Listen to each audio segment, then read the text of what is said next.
everybody. It's a great pleasure and honor for me to be here with Mr. Yehoshua. I don't think he needs much presentation. He's probably the most famous Israeli writer. He wrote a lot of books, and these books have been translated in how many languages? 22, 28, a lot, anyway. But he's not only a famous writer, he is a strong and important voice of the Israeli peace movement, and he's an intellectual who takes positions and struggles to solve problems of his environment.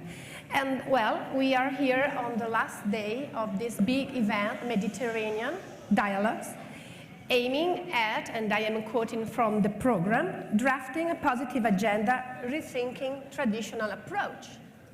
And if traditional approach needs to be rethought, it's because they don't work. And I think there is a traditional approach which didn't work in where you live, and I'm talking about the two-state solution. And that's why you came out with a new approach, which implies one-state solution for two people living in equality. And that, I think, is quite interesting. And I would like to start this conversation asking you more about this idea and why you changed your mind. Yes, I was already for 50 years for the solution of two states. And I was working on the political side and on other sides, and especially on the ideological side, with the Palestinians about the two-state solution. Unfortunately, this solution is becoming less and less viable.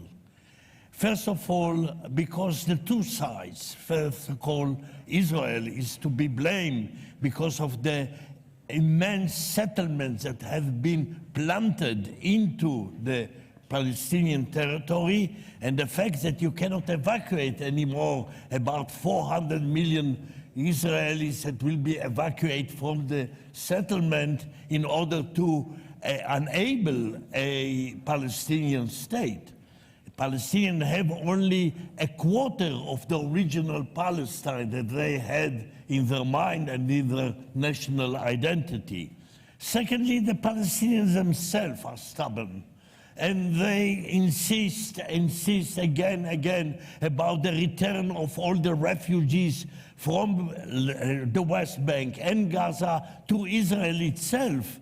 And this will jeopardize, of course, the existence of Israel if 3 million, we have already 2 million Palestinian citizens inside Israel. But if we will get another 3 or 4 million Palestinians inside Israel, this will not be anymore an Israeli state. So more and more I understood that the two-state solution, and this is now a common ground, that is not possible anymore. And we have to think about one-state solution, of course, with many, many problems in it, but first of all, to avoid apartheid, because otherwise it will be the continuing of apartheid inside the territories, and this will be a disaster from moral point of view and, of course, from the existence point of view. I think that in this sense, the Mediterranean identity is very important, because the Palestinians are Mediterranean and we are Mediterranean. Half of our population is coming from the Mediterranean, half of our population. So when I come here to promote the idea of the Mediterranean identity, and I specify not the Middle East, but the Mediterranean identity, after we had already peace with Egypt, peace with Jordan, and we have good relationship and with the Palestinian, and we try with Lebanon and Greece and Turkey, and of course all the North African countries. I believe that a Mediterranean identity will be helpful, first of all for us, but also for the Arabs, especially in North Africa. We have just listened to Professor Sachs, and well, around the Mediterranean coast live around 500 million people, 600 million people, but they are very different. There is the rich north and with less population, and the poor south with some exception. What do you think they have in common, all those people? First of all, they have in common history, and this is very important, and very rich history. This is the cradle of civilization. From the point of view of Judaism, Hellenism, Christianity was born here, and Islam had a lot of presence here through Andalusia and through North Africa. The terrible thing is, first of all, the United States, and I have to state it. The intervention of the United States, especially in Iraq, and afterwards in other places, had brought so much damage to the area. And the fact that President Bush was speaking about building nations. You build nation, first of all, build America. You have a lot of work to do in America itself without building nation otherwise. Build in America, there is poverty in America, there is crime in America, etc. So all the chaos that we see now in the Arab world was coming, first of all, from this Iraqi war that was unnecessary to rebuild Iraq. So I don't speak about Iran, I don't speak about Iraq. These are not in the Mediterranean. You invited them here, very nice, but it is not Mediterranean. I was looking on the map to see if Iran is in the Mediterranean, but it is not in the Mediterranean. Not Saudi Arabia, no, they are not in the... We are... influence on the Mediterranean. They are Middle East, they are in the Persian Gulf. You can organize another convention about the Persian Gulf and other things. You can do it, and this will be very important. I speak about the Mediterranean. There is a rich culture and rich identity.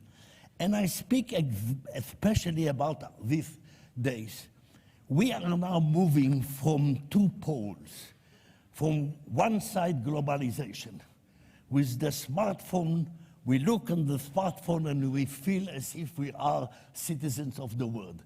But we are not citizens of the world, we are citizens of the smartphone. This is the fact.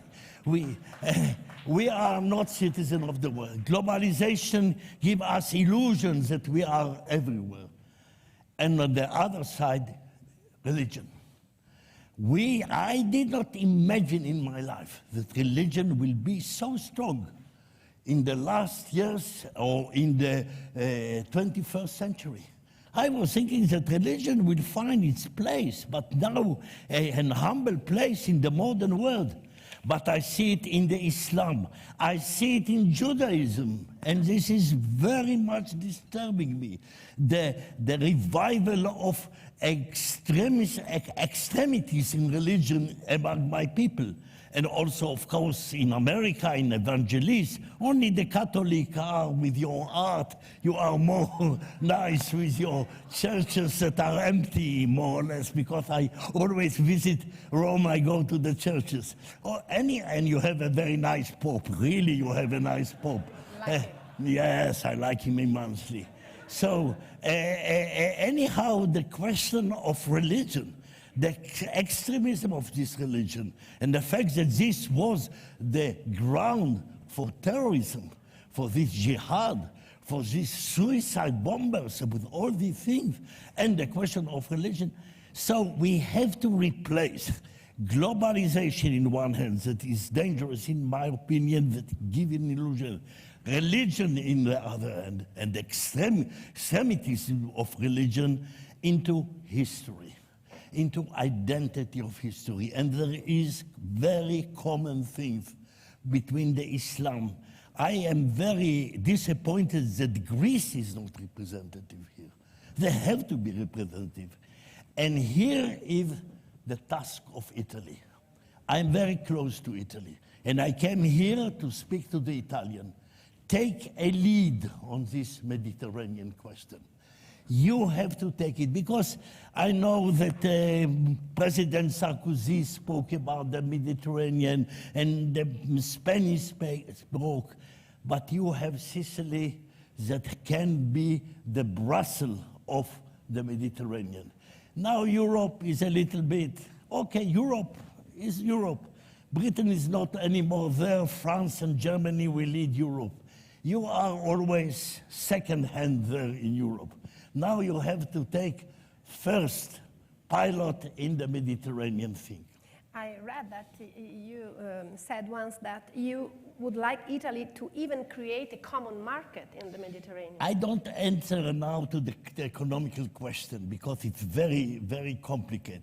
But the fact that people in, let's say, Algeria and people in Morocco that are very friendly to us, and the Palestinians, and also the Israelis, and Lebanon, will feel that they have common ground, common identity, and they can turn to, first of all, culture, knowing history, knowing the past, cultivating enterprise together.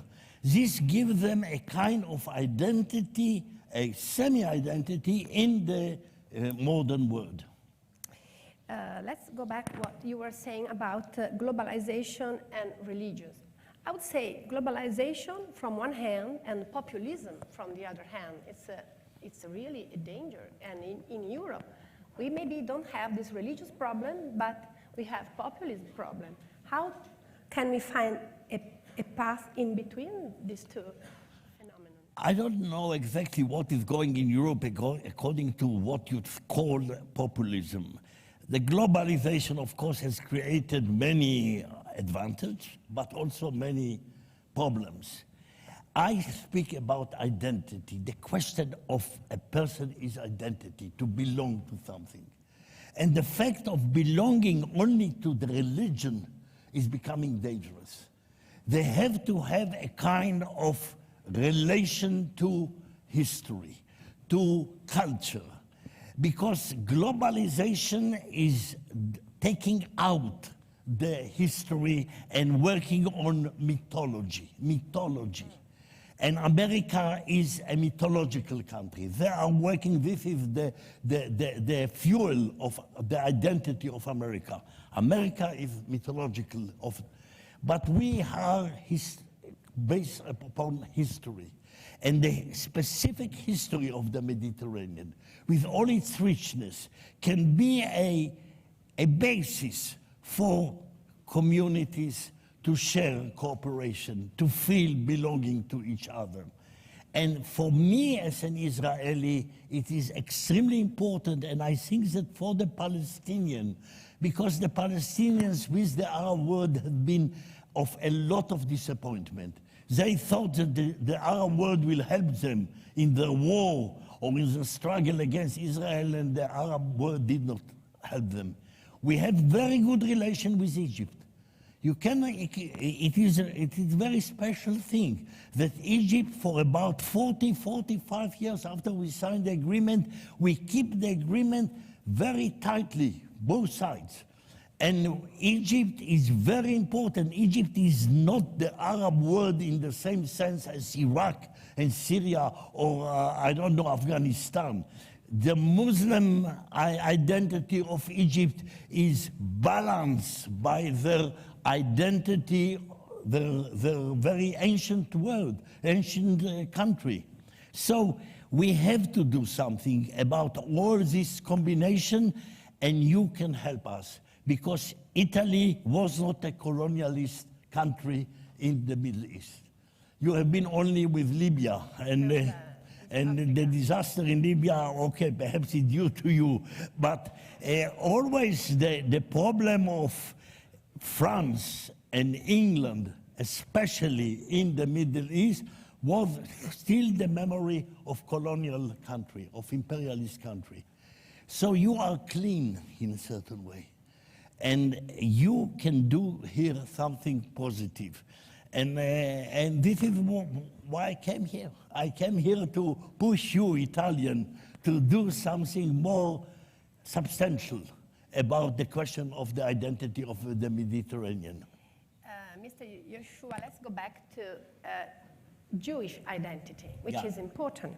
And once you said that your dream would be to shift Jewish identity from religion In your last novel published in Italy, and in Italian it's called La Comparsa, the main character is a woman, and she lives for a period in a neighborhood in Jerusalem, which is where more and more Orthodox people live, and there are a lot, and they are growing. So it's a big issue, shifting this to religious side on the Jewish identity. Yes.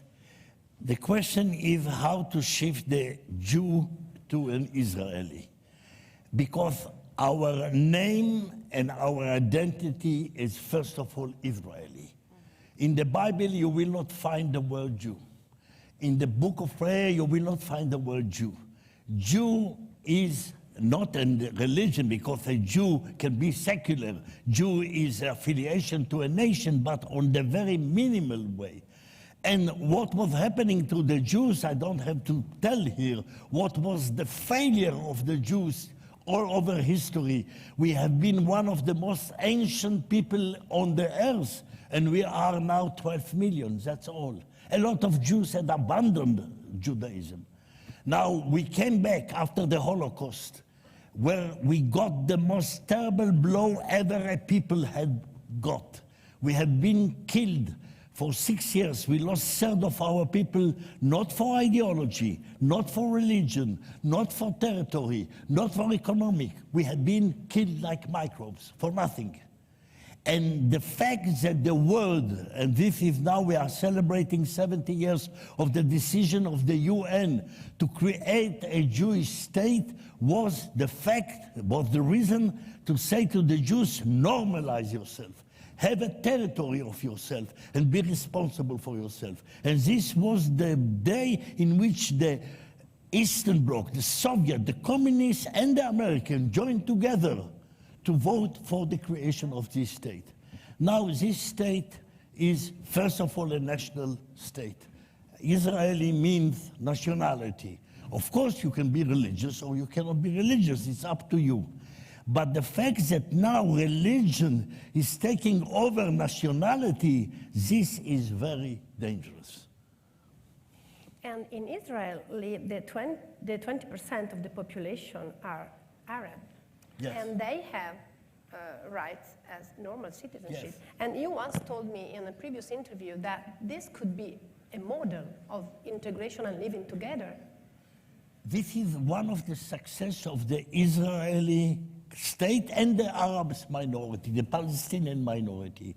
We gave them citizenship in 48. Ben-Gurion was giving them citizenship after 1 month after they had been war with us. And they have been in this time, 70 years ago, about 120,000 people. Now there are 2 million. And they have citizenship. And they have representative in the parliament. And they are integrated in our society. And this is the reason why I am hopeful about the question of, because we are going to perhaps a binational state. Because the experience with the Israeli, Palestinian, Arabs was a good one from both sides. The two sides were wise enough to know how to do coexistence. They didn't love each other, but they have done this coexistence. And an Arab judge, a Christian Arab judge, had sentenced our president, former president, to 7 years of prison, and nobody said, how dare an Arab send the president of Israel to jail? Just a judge. Yes. And in this, and they are directors of hospital, and they are participating in our life. So we have to take the Palestinian inside our nationality and with them and create this binational state or kind of confederation. And this will be very helpful for us if we can stick to this Mediterranean country, identity. And do you think that the Palestinian living in the West Bank will like this idea? Because I read recently an interview on an Italian newspaper by Mahmoud Abbas, and he said that he still believes in the two-state solution of a free state based on the borders of 1977 with Jerusalem, East Jerusalem as a capital. So yes, I know what Abbas is saying, but Abbas was refusing negotiation with the Israeli leaders for many times. I know Abbas, if they can do the two-state solution, if Jerusalem can be divided, I will be more than happy if it can be done. But unfortunately, I look on the reality, and I don't know, I'm 81 already. I will be disappearing from the world in a few years, but I don't want that my children and my grandchildren will live in apartheid land, apartheid state. And this is the problem. And there are many, many, many Palestinians who want equality. This is what they want. They say to us, we don't want to stay because they are afraid of the refugees that will come from Syria, from other places, and flooded this Palestinian state. They want equality, and they deserve equality. And we have to fight for this. The question of United States, again, United States has done a lot of mistakes in the Middle East. But one of the great mistakes was not stopping the settlement. United States helped very much Israel in their struggle against the Arab world. But when we say to the United States, and we call to the United States, say to them, okay, your help is very necessary and we are very grateful to you, but please, please, say to the government of Israel to stop the settlement. And they say all the time that American was saying, repeating, the settlement is an obstacle to the peace, but they have done nothing to stop it. It's so difficult, almost impossible to stop that. It's not impossible. It can be done. But America and Israel have a kind of relationship, I don't know. This is something unique in history. From time to time, I think that America is in our hands. I don't know, the Jewish lobby there, or they have a kind of a guilt feeling. This is mysterious, the relationship with Israel and America. You saw Netanyahu, when Netanyahu is deciding to go to speak to the Congress, he can go over the President, Obama, and he can come to the Senate, and all the Senates are applauding him. I don't know why they have this attachment with the evangelist and things like that. I don't know, but the question, America is important, of course, as an aid, things like that. But as a peacemaker, they failed. Going back to, we almost ran out of time. Going back to the question of identity, you wrote a book I particularly loved. I loved it particularly. It's Journey to the End of the Millennium. In this book, the main character is a Jewish merchant from Morocco, where your mother is from, and he is a rich, wise man who loves life, beauty, and women. And in the crucial year of 999, he makes a long journey to north of France, where he has a dramatic clash of identity with another Jewish community, a person and community from France. And while I was reading this book, I was astonished seeing that Sephardi southern Jewish way was so different from the northern France Ashkenazi way. And this merchant has more in common with his Muslim partner than with this other Jewish part. Yes. And so why is that? He is living in a Muslim country, and of course Muslims have bigamy, or there is no problem of having many wives. And he, of course, according to the tradition, to the Jewish tradition, you can have many. But then there was a new statement coming from the north, saying that the Jew must have only one woman. And so they have to come to coordinate between them the codes. And this is the mystery of the Jews that were spread all over the world. And still they have found the way to coordinate the moral and the halachic and the religious code between them. This is the way in which we succeeded to remain one people. Well, I have 33 seconds. I want to finish going back to geopolitical side of the question. In the last decade,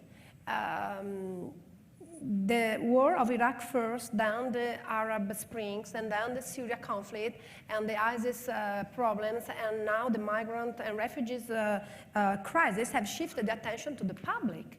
And the Israeli and Palestinian conflict is no more on the top of the agenda. And we got used at that. We got used that there is this problem has no solution, so we go on. And this is a problem. And when many years ago, you could hear this phrase, you can't have peace in Middle East without solving this problem. This is a good sign. When we will be out of the papers, it means that we will now deal between ourselves to solve the problem. Because you have not been so much helpful with all your goodwill. Now we have to solve the problem by ourselves, and the Palestinian and the Israelis can find a common ground. We are speaking the language, we are living on the same territory, we have a lot of common things, And this is the reason why you will have to find other subjects in your newspaper and in your television. Okay, thank you very much. Thank you.